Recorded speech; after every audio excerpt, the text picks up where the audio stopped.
Eu me chamo Leandro, sou celibatário consagrado da comunidade Amigos de Jesus e como membro da comunidade eu moro e estudo teologia aqui em Jerusalém. Neste vídeo iremos percorrer as ruas da Cidade Santa para conhecermos um pouco dessa Jerusalém atual. Qual será a relação entre a Jerusalém do Antigo Testamento e a Jerusalém que conhecemos hoje? O que essa Jerusalém de hoje pode nos revelar dessa Jerusalém do Antigo Testamento? Também iremos falar um pouco sobre esse bloco de livros do Antigo Testamento intitulado Livros Proféticos. O que os profetas têm a nos dizer hoje, depois de mais de 2.500 anos? Venha conhecer conosco essa história da salvação, a nossa história da salvação. Revenu Shalom, Revenu Shalom, Revenu Shalom.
Um profeta é aquele que fala em nome de Deus, que anuncia os planos de Deus.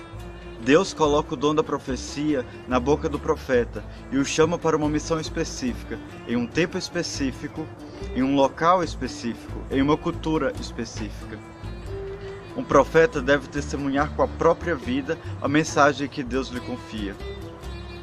E às vezes o profeta não entende o que realmente quer dizer essa mensagem, mas mesmo assim ele anuncia, porque sabe que isso vem de Deus e que ele deve obedecer.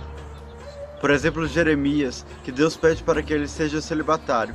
Em uma cultura que não ter filhos era visto como uma maldição. Como então um homem maldito de Deus poderia ser um profeta, poderia anunciar aquilo que Deus colocava na sua boca? Ou então Oséias, que atuou no Reino do Norte, que Deus pede que ele case com uma prostituta e tenha filhos com ela, como sinal daquilo que o povo de Israel estava fazendo com Deus. Estava se prostituindo ao se unir com aqueles que serviam o Deus Baal. E ser profeta não é fácil. Testemunhar com a própria vida essa profecia que Deus lhe confia não é fácil, porque o próprio povo não reconhece ele como profeta, mas mesmo assim ele segue adiante, porque ele sabe que ele deve obedecer a Deus.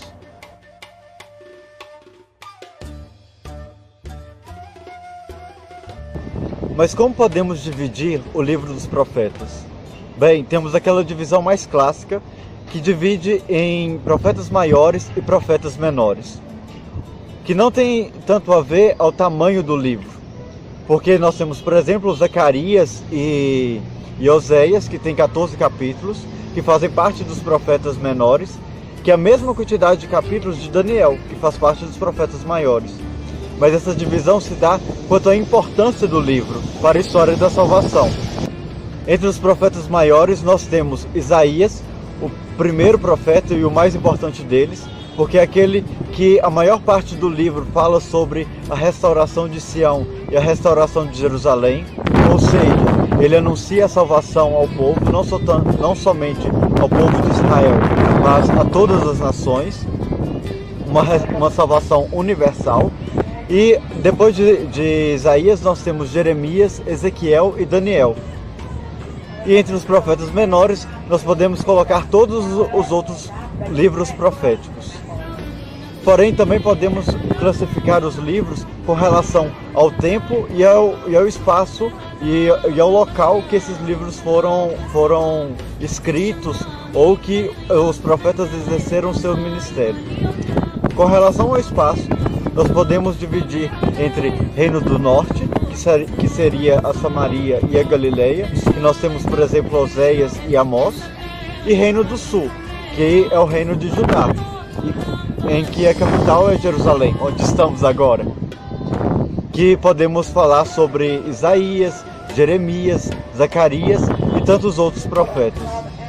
E uma terceira classificação, que seria aqueles profetas que exerceram seu ministério fora da terra prometida, como por exemplo Jeremias, depois do capítulo 42, que vai ao Egito e exerce seu ministério no Egito, ou então na Babilônia, como é o caso do profeta Daniel, ou então ainda o caso de Jonas, que exerceu seu ministério em Nínive, que fica fora da terra prometida. Mas também podemos dividir o livro dos profetas com relação ao tempo, porque os profetas exerceram seu ministério no século VIII, VII e VI. Ou seja, no século VIII, onde teve a destruição do Reino do Norte, da Samaria e da Galileia.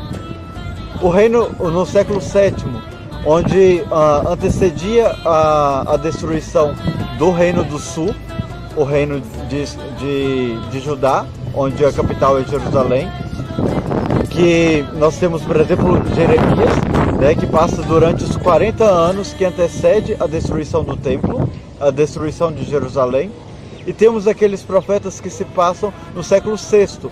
O sexto século se compreende dentro desse período em que o povo estava no exílio e o retorno a Jerusalém e a construção do templo. Tudo isso é o sexto século. E temos alguns profetas que agem, que exercem seu ministério dentro deste período.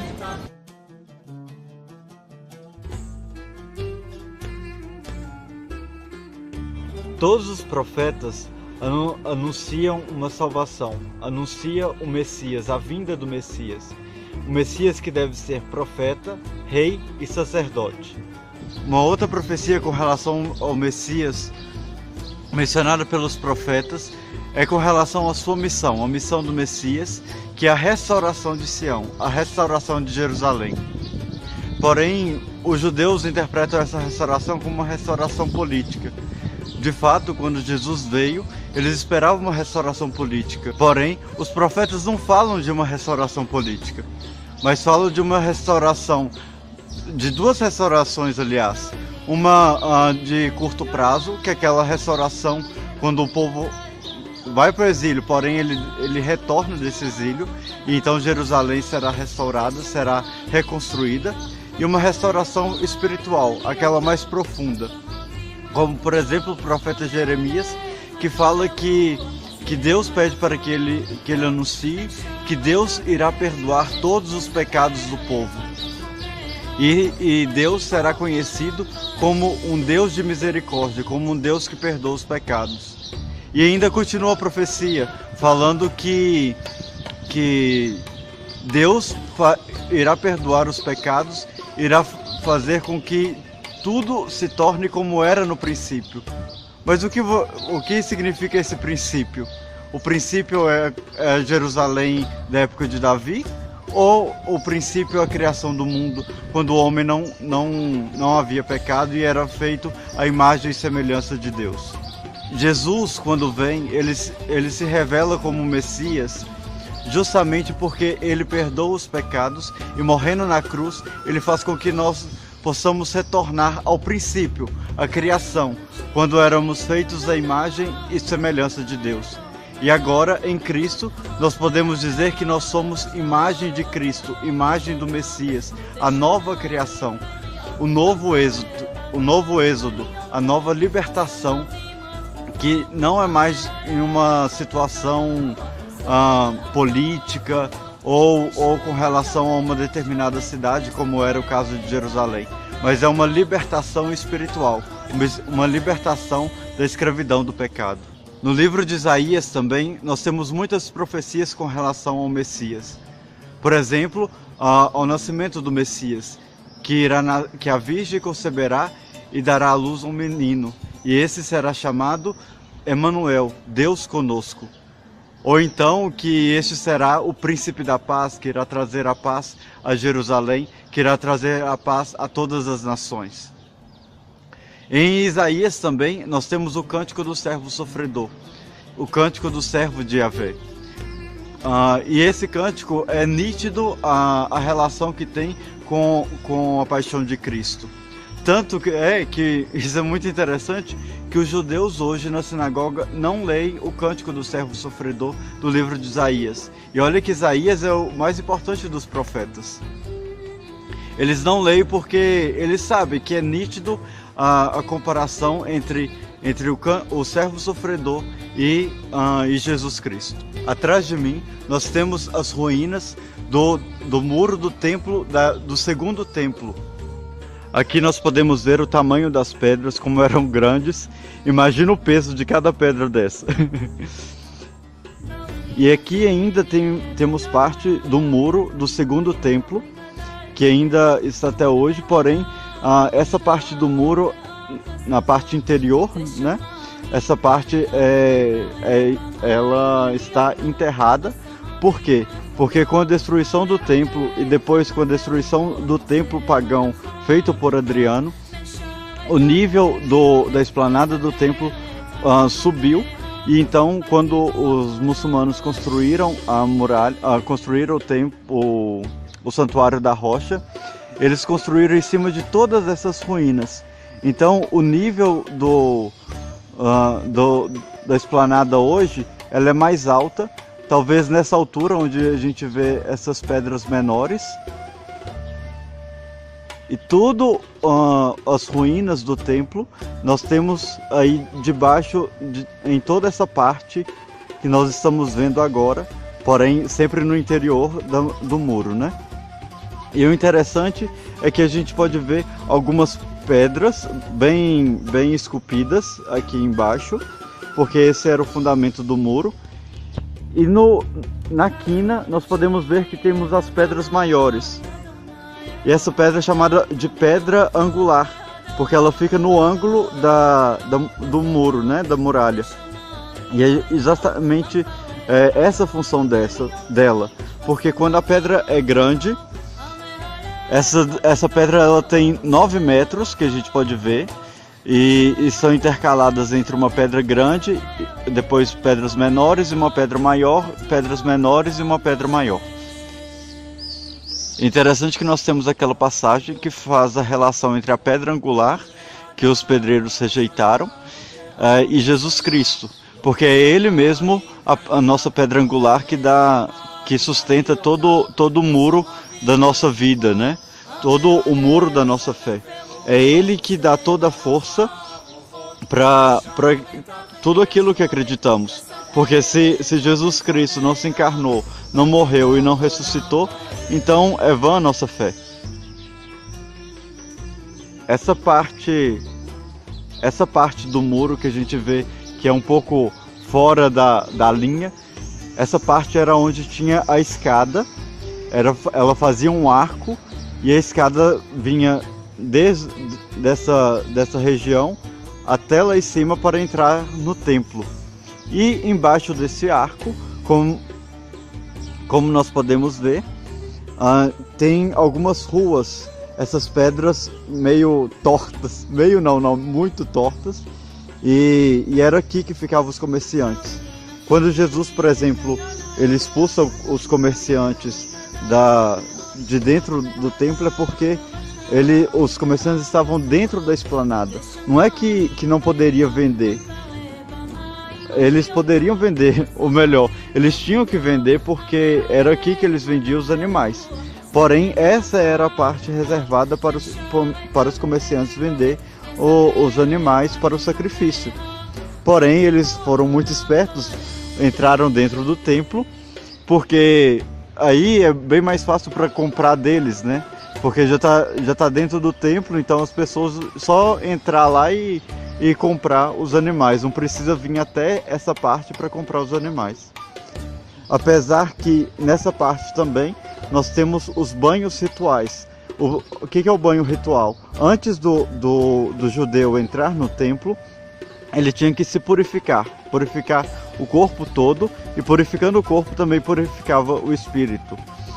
E essas são as ruínas do banho ritual, em que eles entravam, se submergiam na água e depois saíam dessa água, e assim ficavam purificados, e assim poderia entrar no templo. E logo aqui teria a escada para a entrada no templo. Nessa mesma região, nesse mesmo lado da muralha, nós temos a quinta entrada, que é essa porta aqui em cima, que era uma ponte que ligava essa parte da cidade até o templo. Essa é a parte ocidental do muro. O Muro das Lamentações, ele fica bem aqui do lado. E o Muro das Lamentações, na verdade, é o muro reservado para a liturgia dos judeus. Um outro tema denunciado pelos profetas era com relação ao sacrifício. Porque naquela época os judeus estavam mais preocupados em fazer aquilo que a lei manda do que realmente ver qual a intenção dessa lei, qual é a finalidade dela. Então eles realizavam sacrifício, mas muitas vezes a intenção não era aquela que correspondia à finalidade daquele mandamento, daquele preceito. Citando os profetas, Jesus falava: eu quero misericórdia, não sacrifício. E isso nós podemos trazer até para a nossa vida. Às vezes seguimos alguma coisa ou fazemos alguma coisa somente para cumprir aquilo que devemos fazer, e não olhamos a finalidade daquilo que fazemos. Em outras palavras, às vezes vamos à missa porque sabemos que temos que ir à missa. Porém, qual que é a finalidade da missa se não nos unirmos a Deus? A missa, não vou à missa ou não rezo o terço somente por rezar, mas tem uma finalidade: a comunhão e a união com o Senhor, a intimidade com Cristo. Viu como o livro dos profetas também pode ser encarnado na nossa vida? Não estamos falando somente de 2.500 anos atrás, nós estamos falando da nossa história da salvação. E uma profecia dos livros proféticos muito importante, que foi realizada também em Jesus. Na verdade, todas as profecias dos livros dos profetas foram realizadas por Cristo, não?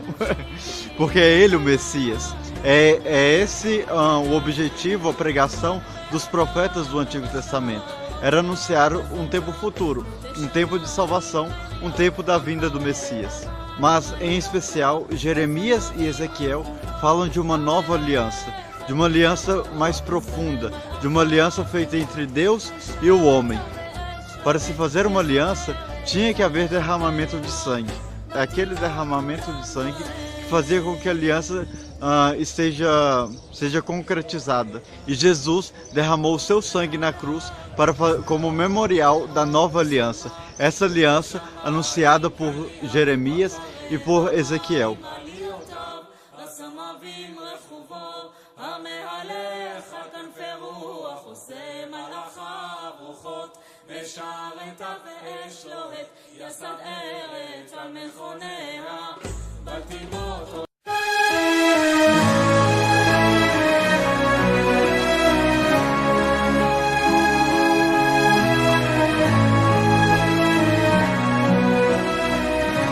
Essa construção atrás de mim faz parte do segundo templo de Jerusalém, aquele que foi construído por Esdras.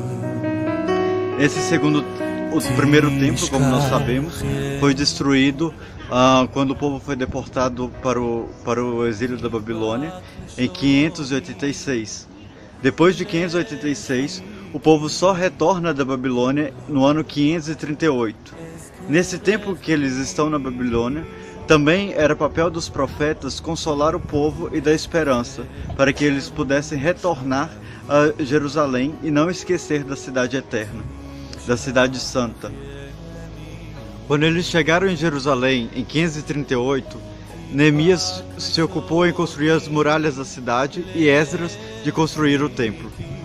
A primeira parte do templo que eles construíram foram o altar do sacrifício. Depois do altar do sacrifício, eles começaram a construir o interno do templo, Porém, não foi de uma hora para outra. O templo demorou muitos anos para construir. Nós temos, por exemplo, aquela passagem bíblica em que os judeus falaram com Jesus: nossos pais demoraram 46 anos para construir o templo e você o construirá em 3 dias? Então nós já temos um indício que demorou 46 anos para o templo ser construído. Porém, nós podemos ver pelos dados históricos que não foi somente 46 anos, mas o templo ele demorou muitos anos, mais de 500 anos para ser construído.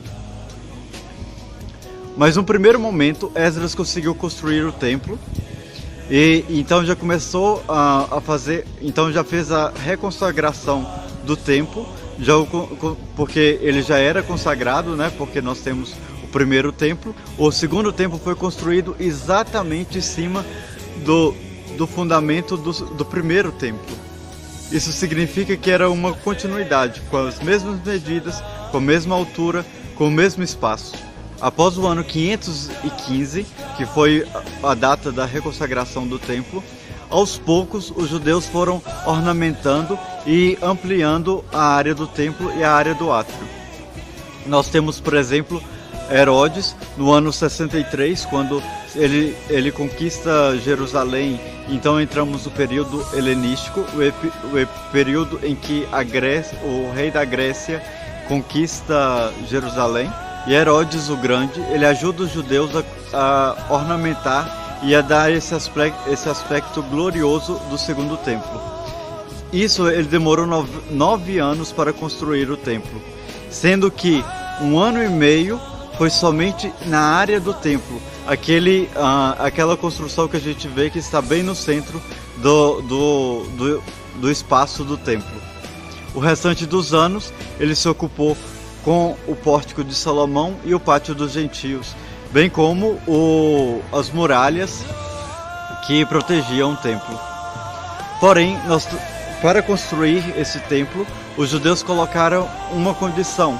Herodes poderia sim construir, porque ele era o rei e ele tinha dinheiro, mas quem iria trabalhar no templo eram somente os sacerdotes. Então, nós sabemos que os sacerdotes que foram aqueles que se ocuparam de dar todo esse aspecto glorioso, todo esse aspecto grandioso do segundo templo.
O templo tem 4 entradas, uma na parte oriental, que é essa porta que nós vemos aqui, que é a porta da misericórdia ou a porta de ouro, que é a porta em que o Messias deveria passar sentado em um burrinho e ali vinha aclamado com o povo, que foi exatamente o que aconteceu com Jesus, porque Jesus é o Cristo, é o Messias, no domingo de Ramos.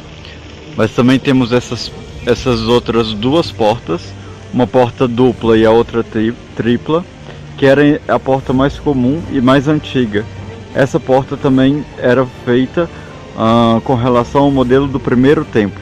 Como eu falei antes, este é o segundo templo, ou seja, o templo construído por Esdras, depois do exílio da Babilônia.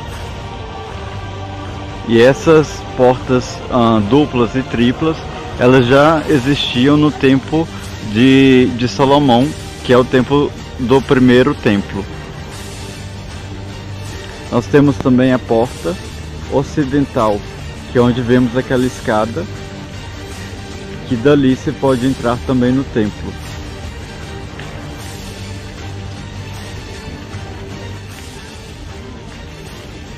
Uma vez entrado no templo, nós temos o templo dividido em várias partes.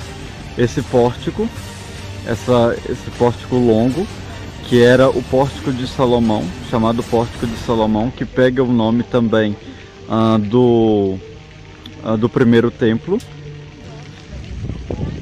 Dentro do e aqui onde se reunia todo mundo, né?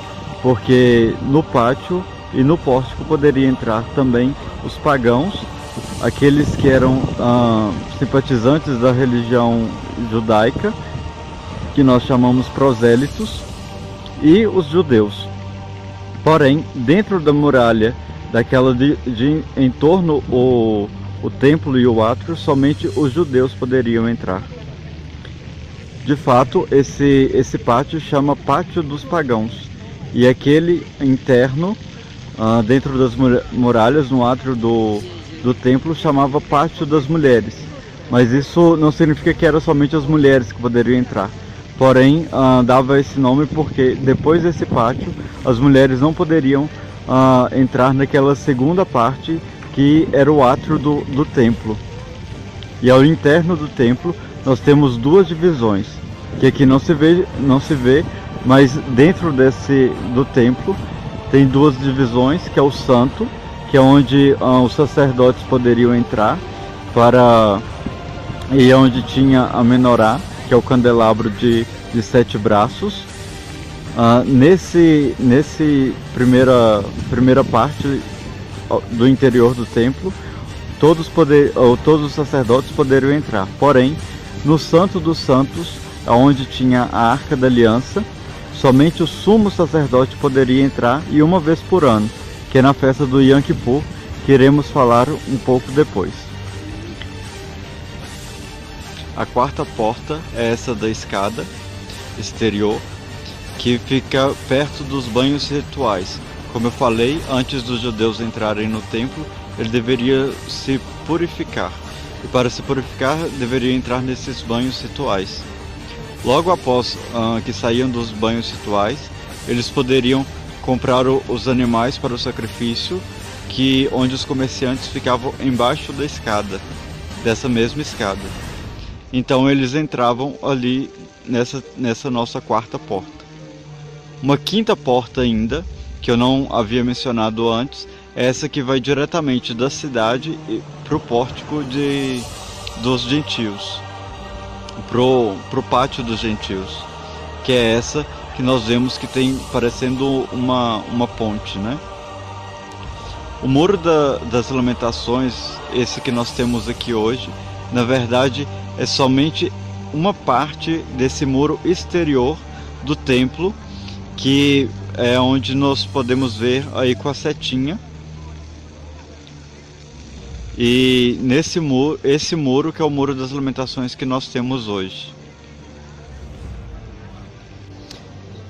Veja bem, o segundo templo terminou totalmente a sua construção no ano 64 depois de Cristo. 6 anos depois ele foi destruído pelo Império Romano, no ano 70, onde nós temos a primeira revolta dos judeus.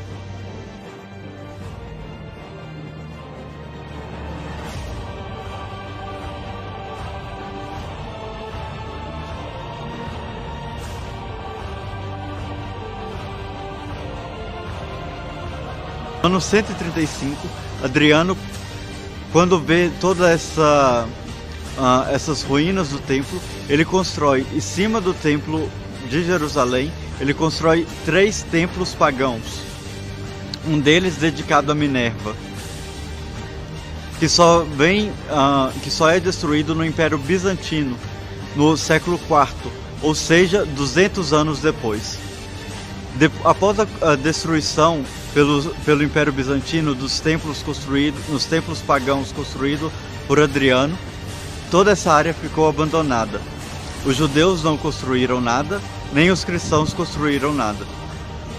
Então, 200 anos depois, vem a invasão muçulmana em Jerusalém, e aí, nesse local, o califa Omar constrói a mesquita e o santuário da rocha.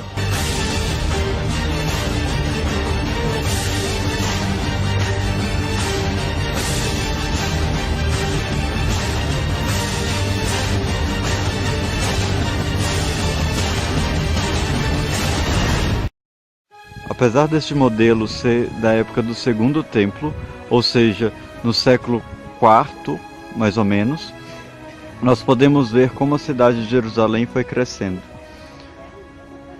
Nessa parte inferior, nós temos a parte mais antiga da cidade de Jerusalém. Essa parte foi construída pelo rei Davi, ou seja, mais ou menos no ano 1000 a.C. Após Davi, o seu filho Salomão construiu o primeiro templo. Então nós temos essa segunda parte da cidade, que é aquela voltada somente para o templo. Essas primeiras muralhas, elas faziam parte da cidade de Davi, ou seja, 3.000 anos atrás. Esses palácios era parte, depois, na época do Segundo Templo, essa parte era a parte, digamos, a parte real da cidade de Jerusalém, a parte administrativa, política. Na época de Davi, porém, estava o Palácio de Davi, e depois o Palácio de Salomão, o Palácio do Rei, e as outras casas ao redor do palácio. Aqui, nessa maquete do Segundo Templo, nós vemos somente grandes construções nessa parte mais antiga da cidade de Jerusalém. Aqui nós temos as ruínas das casas da época do rei Davi, há 3.000 anos atrás. Essas casas seriam casas populares, digamos assim, porque não são casas de sumos sacerdotes e sacerdotes, e nem mesmo da dinastia real, ou seja, da casa de Davi. No fundo nós temos aonde seria o palácio do rei Davi, que é este local que é chamado Cidade de Davi. Porém, nós encontramos somente a base do palácio, porque a casa de Davi e de Salomão foi feita com cedros do Líbano, e como é madeira, não se conserva. E essas são as ruínas do palácio, a base do palácio do rei Davi.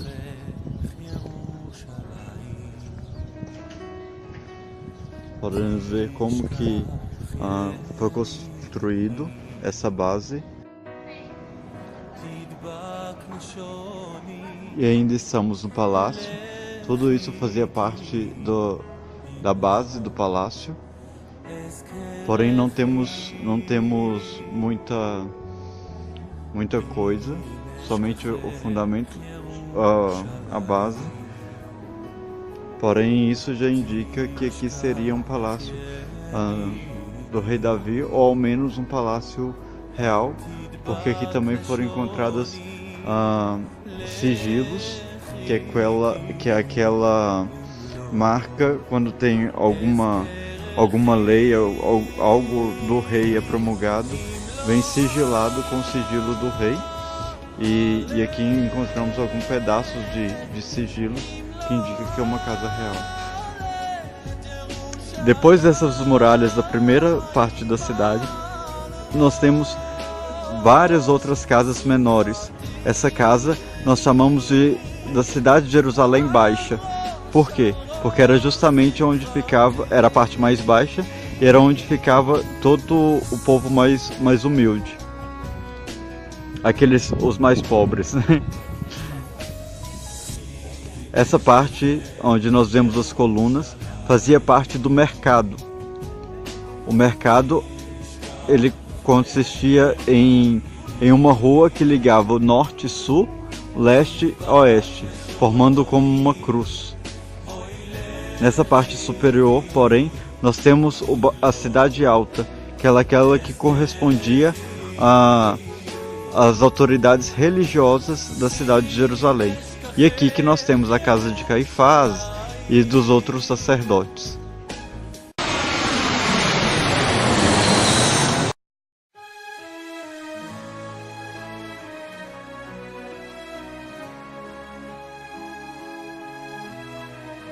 As ruas de Jerusalém foram palco de muitos profetas, principalmente aqueles do sul, do reino de Judá, porque aqui em Jerusalém era onde ficava o rei e o templo.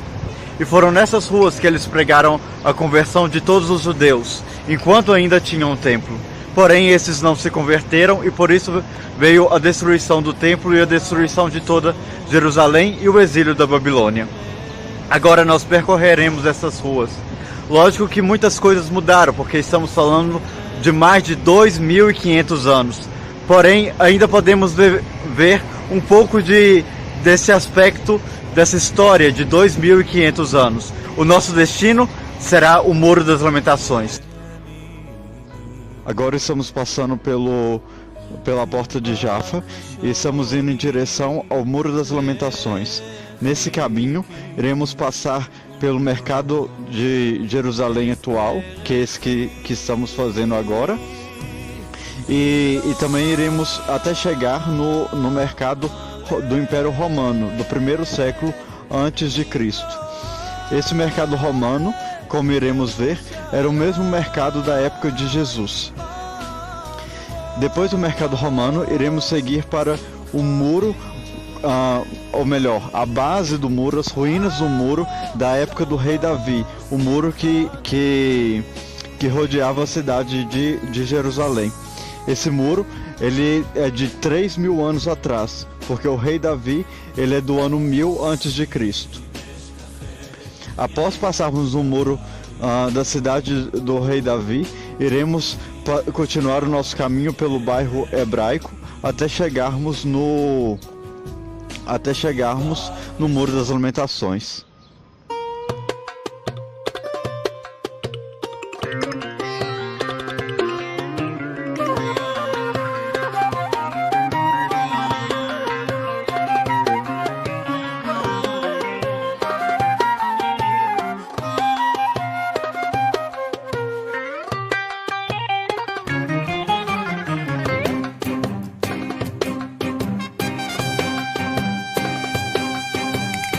Will sein a gitter Mann, auf dem Wab ich hab a Plan. Ich weiß, auf Schabes in die Haus noch, a so viel wusst sie dien. Aros helfen dir, ich will gein in Grosserei, und ich will auch it mitnehmen, in sehr 5-jährig sein.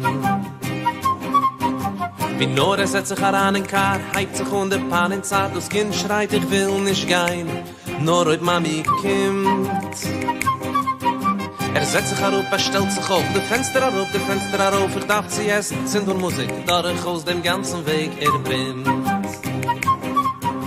Der Tate, die de Lippen keien, der Tate will sich nehmen, schreien, man taie Kind, wo's gäst die Asa Eberkerl. Zum Kind, der geht sich a 3 Jahre in Stillerheit, geht a Brimme, ich bete dich, halt dich ruhig, Bärl. Endlich in Geschäft mit Steiz, auf Schabes übergedreht. Schäfele, Chap und man Hand, die sollst dich nicht verlieren. Das Jingel aber wie a Kegen, nimmt sich laufen, zieht der Wegen, tat die Lomme nehmen auf Wogen, und ich will es viel. Noch einer der Tate a Wort ergebt, das Kind auf Wogen, stimmt und schleppt, setzt daran in Koinem, jeder schreit, kick wie die Geist. Seiben und fliehen Sachen, säcklich trasken, fläschlich krachen, in der Tate kein kaum warten, sie werden ausgeleist. Die Tate, die die Lippen keien, die Tate will sich nehmen, schreien, man taie Kind, was machst du nicht das Leben also schwer? Zum Kinder geht sich a 3 Jahre in Stillerheit, geht aber immer, ich bete dich, halt dich ruhig, Bärl. Eu sei, parece um labirinto, não?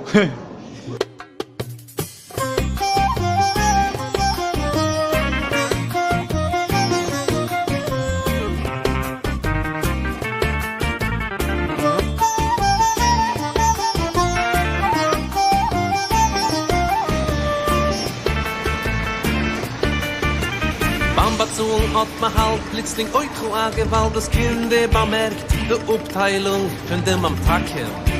Aqui nós chegamos no mercado romano, que é da época do Império Romano, primeiro século antes de Cristo. E aqui a gente pode ver nessa imagem como seria o mercado. Temos a rua, coluna dos dois lados e as lojas que ficavam de um lado e do outro.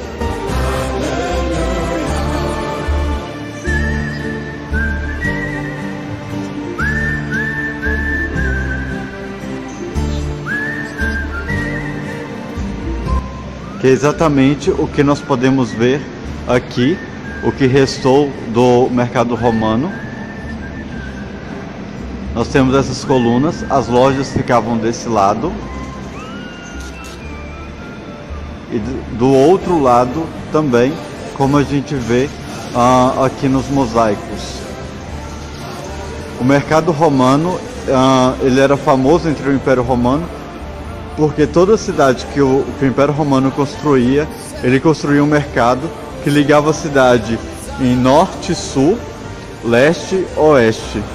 Cruzava toda a cidade e todo o restante, e assim dividia também a cidade, e todo o restante da cidade era construído, era casas e era somente parte residencial, né?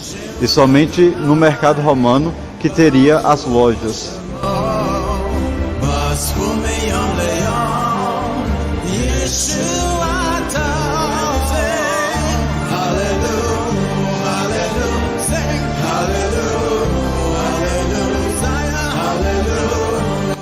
Essa é a parte externa do mercado, e aqui nós podemos ver melhor como seriam as lojas dessa parte do mercado. São arcos e as lojas ficariam dentro desse arco. Agora nós estaremos, por exemplo, na rua do mercado. Após sairmos do mercado romano, agora vamos continuar a nossa jornada. Vamos em direção ao muro da época de Davi.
E aqui já temos ruínas da cidade de Davi, há 3.000 anos atrás.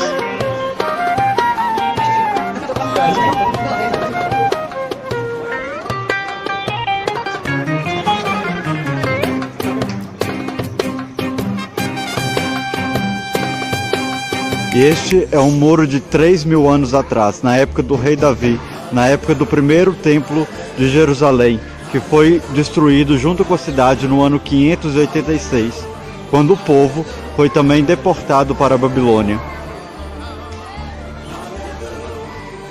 Esses mesmos muros foram testemunhas da pregação dos profetas e testemunharam também toda a destruição de Jerusalém.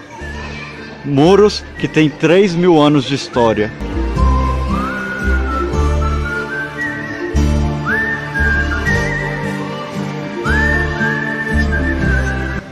Agora vamos continuar a nossa jornada rumo ao Muro das Lamentações. Will sein a Gittermann, auf dem Wab, ich hab a Plan, ich weiß, Erev Shabbos in die hast noch a so viel Wurst zu tun. Aros helfen dir, ich will gein in Grasserei, und ich will auch et mitnehmen in sehr 5-jährig sein. Wie nur setzt sich heran in Kar, heit sich und der Pan in Zart, das Kind schreit, ich will nicht gehen, nur heute Mami kommt. Setzt sich herup, stellt sich auf, de Fenster herauf, ich darf sie essen, sind und Musik, dadurch aus dem ganzen Weg bindt. Der Tate die de Lippen kaien, der Tate will sich nehmen, schreien, man taie Kind, wo's gäste ja sa Eberkerl. Zum Kind, der geht sich a Dreier in Stillerheit, geht a Brim, ich bete dich, halt dich ruhig, Bärl.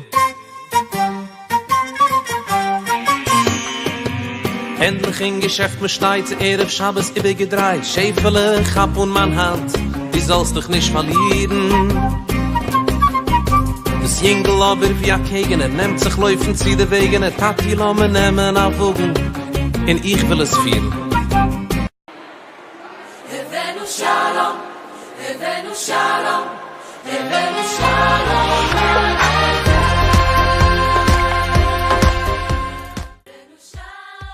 E aqui nós chegamos no Muro das Lamentações, na parte voltada para a liturgia dos judeus. E aí nós temos a separação, desse lado nós temos a parte dos homens, e desse outro lado nós temos as partes das mulheres. Porque para o judeu, homem e mulher deve rezar separado, porque assim um não interfere na relação do outro com Deus. Agora nós vamos entrar lá dentro, mais perto do muro. Para entrar no Muro das Lamentações, os judeus também têm que se purificar, assim como para entrar no templo. Porém aqui somente as mãos.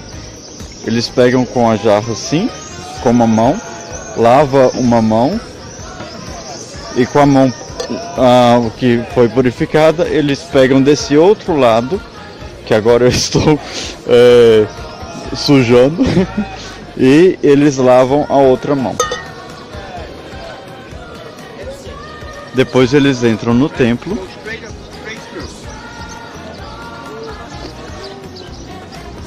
Ou melhor, eles entram no Muro das Lamentações. Eles pediram para colocar a minha cruz, esconder a minha cruz. Fazer o que, né? E para entrar preciso colocar o kippá, esconder a cruz e colocar o kippá na cabeça. Um judeu, ele nunca deve andar sem o kippá. Na tradição judaica, tem um escrito que fala que um judeu não pode dar nem menos 4 passos sem colocar o kippá. Quem usa o kippá é somente os homens. E os homens devem estar sempre com esse kippá, ou então com um outro estilo de chapéu, que aqui agora eu não estou vendo ninguém, mas significa que não tem ortodoxo aqui. Mas é como se fosse um bolo assim na cabeça, e é um modelo russo, parece assim. Bom, e aí aqui nós temos, vocês podem ver como que os judeus rezam. Hoje é sexta-feira, então eles já estão se preparando para o sabá, para o sábado, né? E aqui eles colocam o talid, que é esse pano. E no talid tem essas fitinhas nas 4 pontas do talid. As 4 pontas do talid. Que essas fitinhas, elas chamam tits. E essas fitinhas, elas fazem com que os judeus se lembrem dos 613 preceitos que eles devem seguir. E é interessante que os homens, eles devem seguir 613 preceitos, e as mulheres somente 3, que é acender as velas para iniciar o Shabat, também colocar outras velas com o número de filhos que o judeu tem, isso depois se ele tiver mais de 2 filhos, que geralmente tem, e também agradecer a Deus por fazer dela aquilo que Deus quer. Que no caso ser mulher. Agora eu não vou poder falar muito, mas vocês podem ver como os judeus rezam. E olha que hoje é sexta-feira, vésperas de Shabat, que ainda não é o Shabat.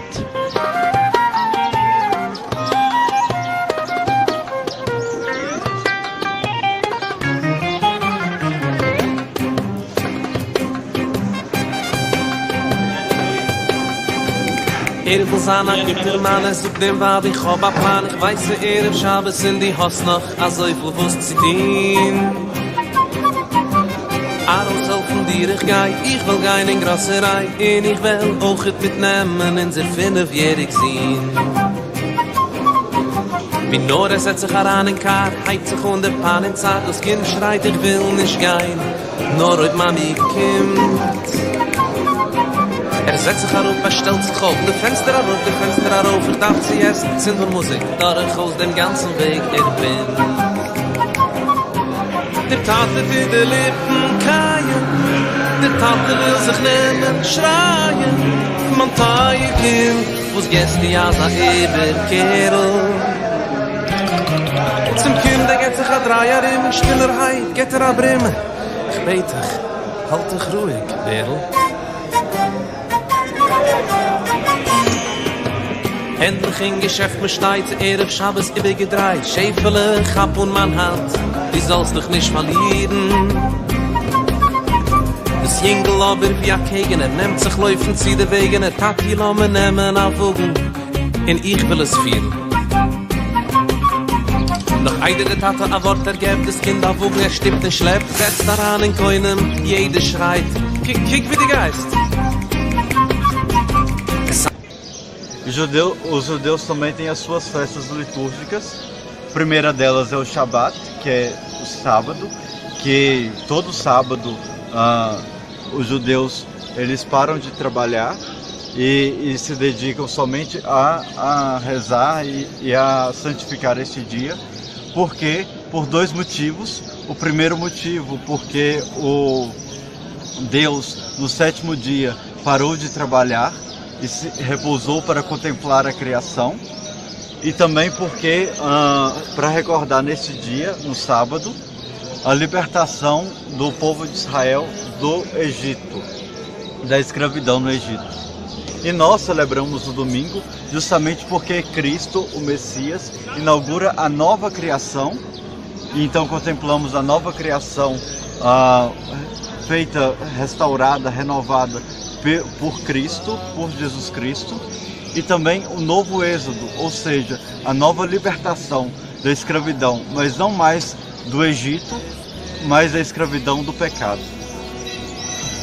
O domingo para nós é essa plenitude do sábado, porque o sábado é como se fosse um anúncio daquilo que virá, ou seja, da vinda do Messias, da restauração de Jerusalém, a restauração de Sião, a restauração de todas as nações. E é exatamente essa a função de Jesus Cristo, o Messias. Voltando às festas dos judeus, nós temos o Shabat, que é o sábado. Nós temos essa festa da Páscoa, que é comemorada no 14 de Nissan, que na verdade, na sua origem, foi uma junção entre uma festa dos agricultores, e que falava sobre os pães ázimos, e uma festa dos pastores, que fala sobre o cordeiro que deve ser imolado. E aí teve essa junção entre essas duas festas, dos pastores e dos agricultores, e nessa junção nós temos a festa da Páscoa de 14 de Nissan. No dia 10 de Nissan, o judeu já deve procurar um cordeiro. Lógico que eu estou falando isso com relação ao Antigo Testamento, porque hoje os judeus não procuram mais esse cordeiro, mas tem um pão especial que simboliza o cordeiro. Porém, os judeus, os samaritanos, aqueles que estão na região da Samaria, eles têm essa celebração até hoje da imolação do cordeiro, onde cada família imola o seu cordeiro. E isso é muito interessante, porque a Páscoa é uma celebração familiar, ou seja, se celebra em família. Na época do Antigo Testamento, na época do Segundo Templo e até do Primeiro Templo também, no dia 10 de Nissan pegava o cordeiro, procurava o cordeiro, que vinha imolado no dia 14 de Nissan no templo de Jerusalém.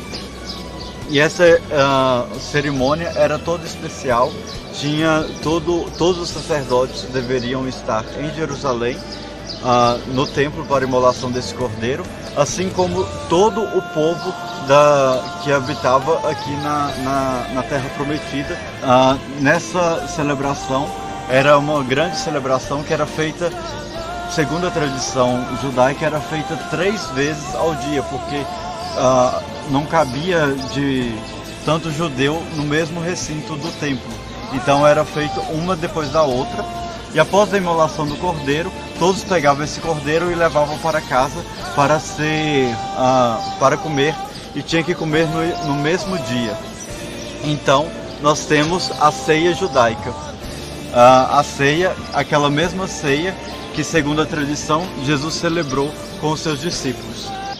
Porém, não sei se vocês já se perguntaram, mas uma coisa muito interessante é que a ceia judaica parece, quando a gente lê, por exemplo, o livro, o Evangelho de São João, a ceia judaica, ela é antes da morte de Cristo, não?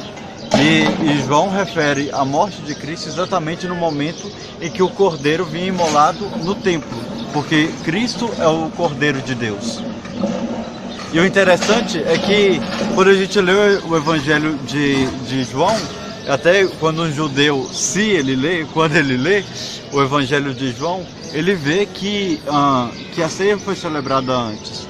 E o interessante é justamente isso, porque no ano que Jesus morreu, o 14 de Nissan, ele caía no sábado. Então, para os saduceus, que é uma facção religiosa dos judeus, na época de Jesus, eles não poderiam violar o sábado. Para os fariseus, sim, porque eles diziam que a Páscoa era mais importante do que o sábado. E os saduceus não queriam violar nem o sábado, nem a Páscoa. Então o que eles faziam? Eles celebravam a Páscoa antes do sábado. Ou seja, na quinta-feira o cordeiro era imolado. Na quinta-feira à noite, que para eles já seria na sexta, porque por causa do calendário lunar, eles deveriam celebrar a ceia judaica.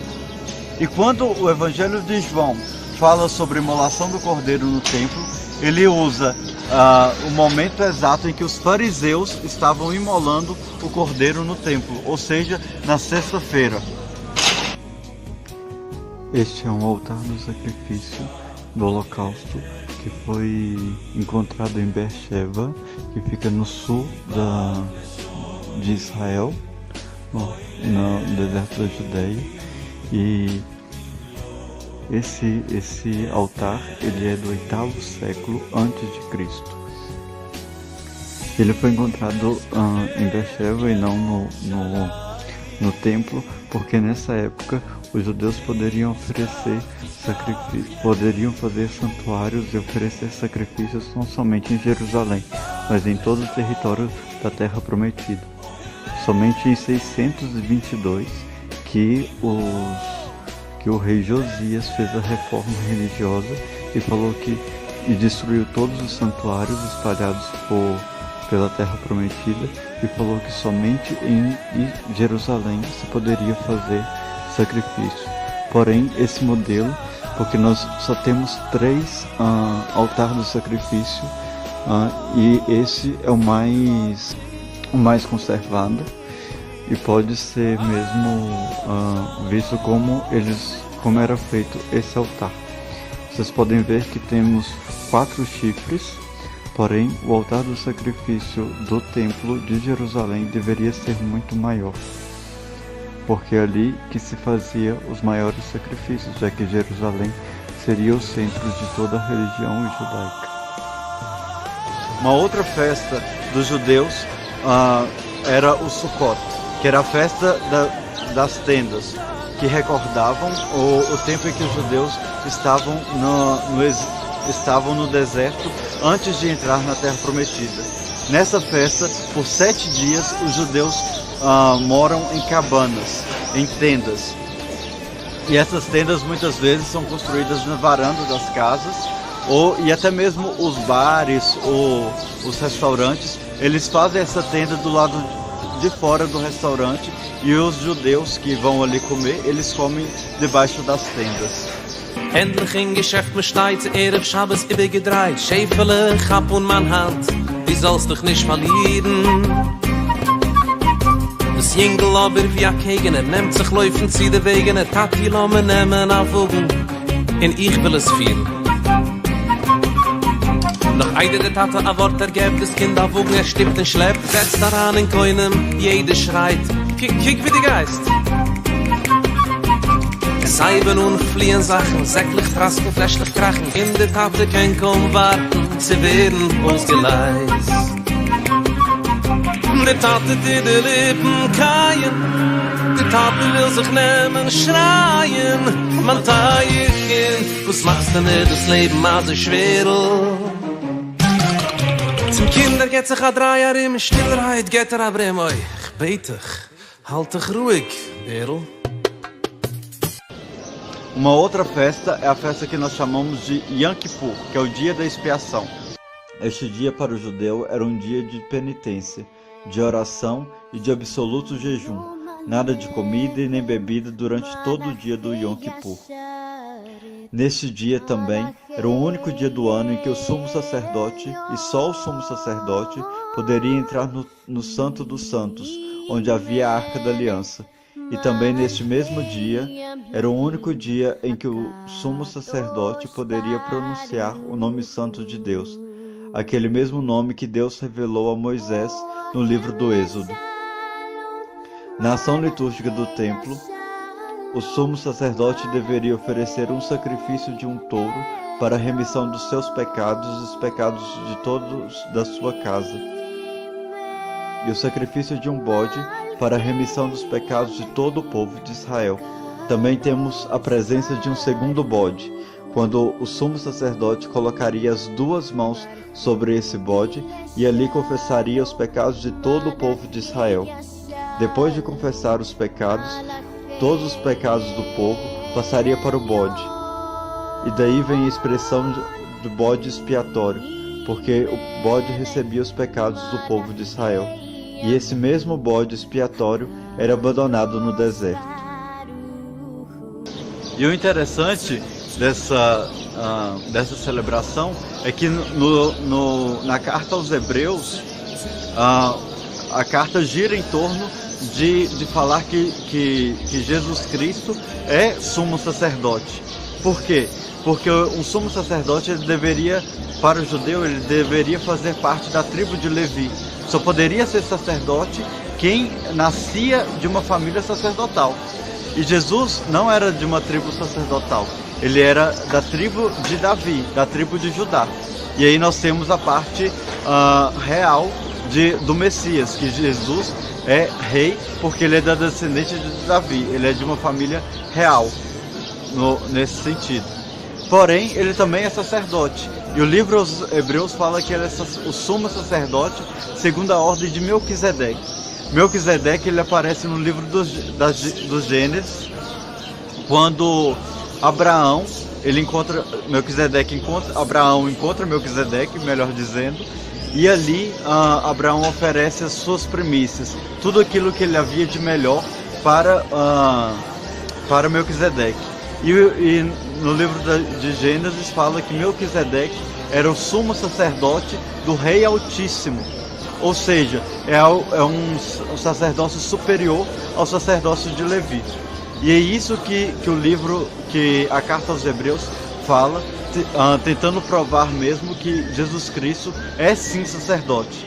E assim nós vemos que Jesus é rei, porque é da descendência de Davi, é sacerdote da ordem de Melquisedeque e é profeta. O ser profeta de Cristo, até mesmo na época de Cristo já vinha visto como um grande profeta, porque de todos aqueles que escutavam a pregação de Jesus, que viam suas obras, os seus milagres, já concluíam que ele era um profeta. Então nós temos a realização dessa profecia do livros proféticos, que fala que o Messias deveria ser rei, sacerdote e profeta. Sing hallelujah, hallelujah, shout hallelujah, hallelujah, Zion, hallelujah, hallelujah, hallelujah. Sing to the Lord, a brand new song, Sing to the Lord, all the whole world, sing to the Lord, bless His holy name, proclaim from day to day, His salvation.